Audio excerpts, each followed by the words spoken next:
Hello friends, महर्षि Ayurveda India में आपका स्वागत है। फ्रेंड्स, अगर आपने हमारे चैनल को अभी तक सब्सक्राइब नहीं किया है तो प्लीज़ फ्रेंड्स इसे सब्सक्राइब ज़रूर करें ताकि हम आपके स्वास्थ्य संबंधी जानकारियाँ आप तक आसानी से पहुँचा सकें। फ्रेंड्स, आज हम आपको बताने जा रहे हैं छोटे बच्चों को सर्दी और जुकाम से कैसे घरेलू उपचार द्वारा बचाया जा सकता है। ठंड के मौसम में छोटे बच्चों का बीमार पड़ना सबसे ज्यादा माँ बाप को परेशान करता है। क्या आपके शिशु को कई दिनों से जुकाम, नाक बंद है या सर्दी है?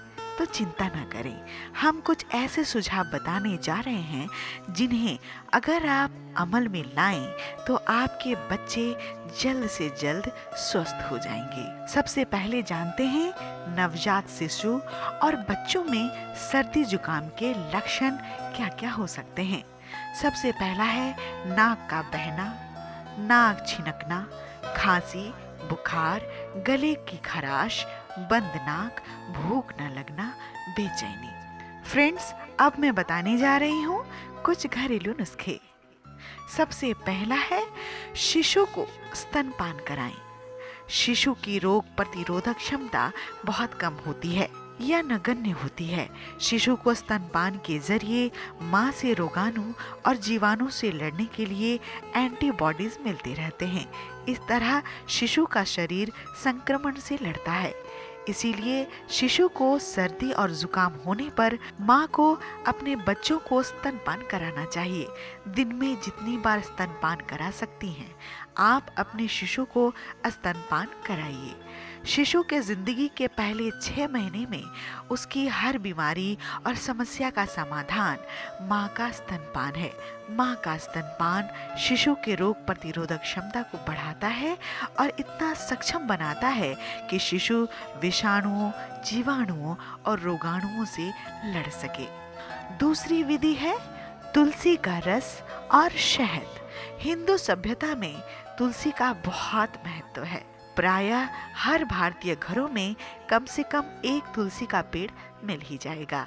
तुलसी में एंटीवायरल, एंटीबैक्टीरियल गुण होते हैं जिसके कारण तुलसी के सेवन से अनेक प्रकार के रोग जैसे कि सर्दी और जुकाम से तुरंत राहत मिल सकता है। तुलसी के प्रयोग से गले का संक्रमण, बुखार और छाती के जकड़न से भी राहत पहुंचता है। फ्रेंड्स, बच्चों को तुलसी का रस और शहद कैसे दें इसकी विधि बतलाते हैं। 1 महीने के बच्चे को 1/4 चम्मच तुलसी का रस, इसको आप अच्छे से बिना पानी के पीसकर या कूटकर इसका रस निकाल लें और उसमें 1 बूंद शहद मिलाकर उसको अच्छे से चटा दें। सुबह शाम बच्चे को दें, इससे बच्चे को बहुत जल्दी ही राहत मिलेगी। बुखार हो, सर्दी हो, खांसी हो, कुछ भी हो, ये एक अचूक रामबाण विधि है।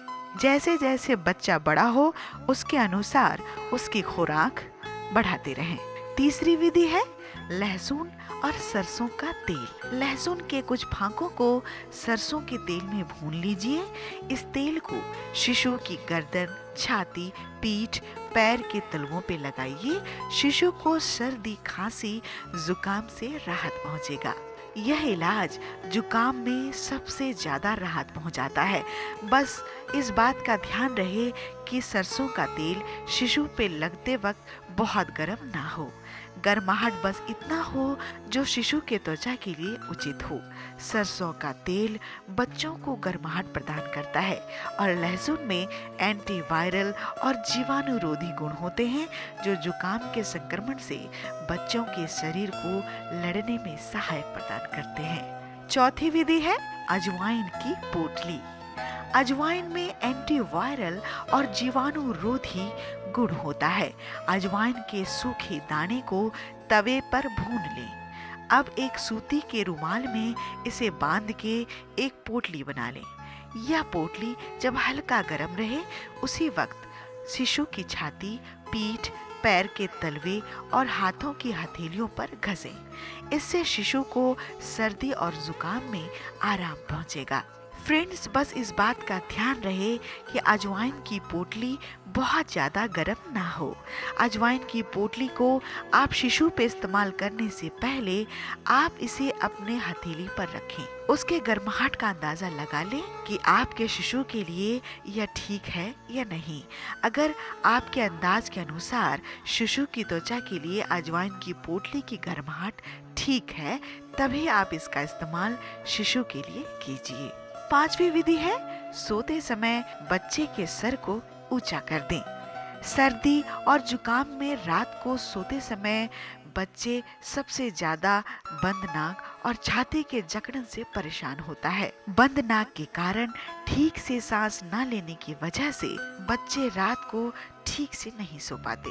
शिशु को सोते वक्त उसके छाती से ऊपर के हिस्से को तकिए की सहायता से उठा देने से शिशु को सांस लेने में सहूलियत मिलता है और शिशु रात को चैन से सो पाता है। 6ठी विधि है, हल्का भाप।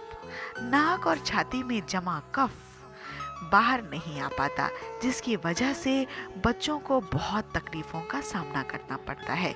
गर्म पानी का भाप एक बेहतरीन तरीका है शिशु के नाक और छाती से जमे कफ को बाहर निकालने का। शिशु को गर्म पानी का भाप देने के लिए शिशु को अपने पैरों पे ले लीजिए। गर्म पानी के बर्तन को अपने समीप रखिए। इस तरह से शिशु को भरपूर मात्रा में गर्म पानी का भाप मिल सकेगा। इस प्रक्रिया को 10 से 15 मिनट तक जारी रखें। अपने शिशु को गर्म पानी के बहुत करीब मत ले जाइए, इससे शिशु को खतरा हो सकता है। आप गर्म पानी के बर्तन को अपने समीप रख के मुख को गर्म पानी की दिशा में करने से शिशु को भरपूर भाप मिल सकेगा। आप चाहें तो स्नान घर का भी इस्तेमाल कर सकती हैं।